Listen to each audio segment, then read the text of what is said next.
खाना फरंग ईरान हैदराबाद में ख़वातीन पर तशद्दुद के खिलाफ आलमी दिन की मुनासबत से कॉन्फ्रेंस का इनेकाद किया गया। इस मौके पर डायरेक्टर खाना फरंग ईरान रजा पारसा की एहलिया खानम पारसा ने खिताब करते हुए कहा कि अक़वाम मुत्तहिदा के कन्वेंशन में तशद्दुद की कई इक़साम वाज़ह की गई हैं, जिनमें जिस्मानी, आसाबी और ख़ानदानी तशद्दुद शामिल हैं, जो कि इंसानी हकूक़ की पामाली का बायस है।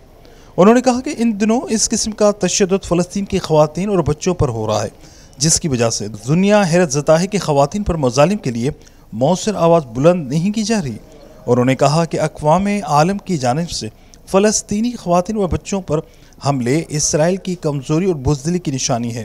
कॉन्फ्रेंस के दौरान मुअल्लिमा शगुफ्ता अली, ज़हरा बतूल, जमात इस्लामी की अस्मा ज़िया, जमियत उलमा इस्लाम से ताल्लुक़ रखने वाली मोहतरमा रिजवाना मलिक, सोशल वर्कर सबीना शाह ने खिताब करते हुए कहा कि फ़लस्तीन की ख़वातीन पर जारी जुल्म व तशद्दुद नस्ल कशी के मुतरादिफ हैं।